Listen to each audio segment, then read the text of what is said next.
Hello everyone, আজিৰ ভিডিওটো কোনো স্পন্সৰ্ড ভিডিও নহয় দে মই এটা জেনুইন ৰিভিউ লৈ আপোনালোকৰ ওচৰলৈ আহিছো বহু দিনৰ পৰা মানুহজনে কৈ আছিল যে তেওঁ চকুৰ অলপ অশান্তি পাই আছে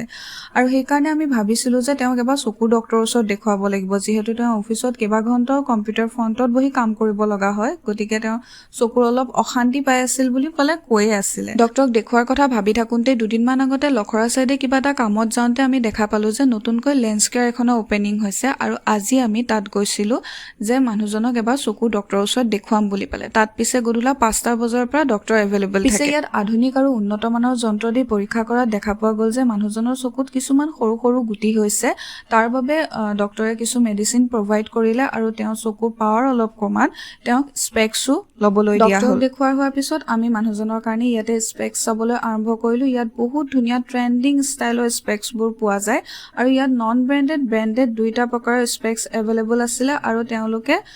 ভালেখিনি পৰ্যায়ৰ ডিসকাউন্টও প্ৰভাইড কৰি আছিল লেন্স কেয়াৰখন নতুনকৈ ওপেনিং কৰা হৈছে আৰু ইয়াত আমাৰ গৈ পেলে বহুত ভাল লাগিল কাৰণ আধুনিক পৰ্যায়ৰ যন্ত্ৰ ব্যৱহাৰ কৰি যেহেতু ডক্টৰে তেওঁ চকুৰ পৰীক্ষাও কৰি দিলে আৰু ট্ৰেন্ডিং ষ্টাইলৰ স্পেক্সও এভেইলেবল আছিল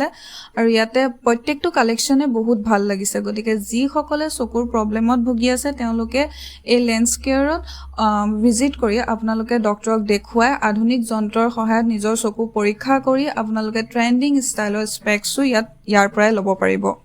আৰু ইয়াতে আপোনালোকে দেখিছে বহুত ধুনীয়া ধুনীয়া ষ্টাইলৰ সানগ্লাসও পাব মই দেখিছে মই সানগ্লাস দেখি ৰব নোৱাৰি দুজনমান ট্ৰাইও কৰি চালো কাৰণ নেক্সট গলে মই ডেফিনেটলি ইয়াৰ পৰা সানগ্লাস পাৰচেজ কৰিম গতিকে মই আপোনালোকক এইখনৰ প্ৰপাৰ লোকেশনটো কৈ দিছো লখৰাৰ পৰা NEF ল কলেজৰ পিনে যেটো ৰাস্তা সোমাই গৈছে সেই পিনদি গলে আপোনালোকে NEF ল কলেজ পাৰ হয় প্ৰায় 100 বা 150 মিটাৰ ডিসটেন্সতে লেন্স কেয়াৰ নতুন আউটলেটটো দেখা পাব গতিকে মই আপোনালোকক যেহেতু কৈছো এইটো কোনো স্পন্সৰ ভিডিও নহয় এটা জেনুইন ৰিভিউ ভিডিও মই আপোনালোকলৈ আগবঢ়ালো কাৰণ মোৰ নিজৰে তাত গৈ পেলে ভাল লাগিছে গতিকে আপোনালোকেও ভিজিট কৰিব okay stay tune guys bye bye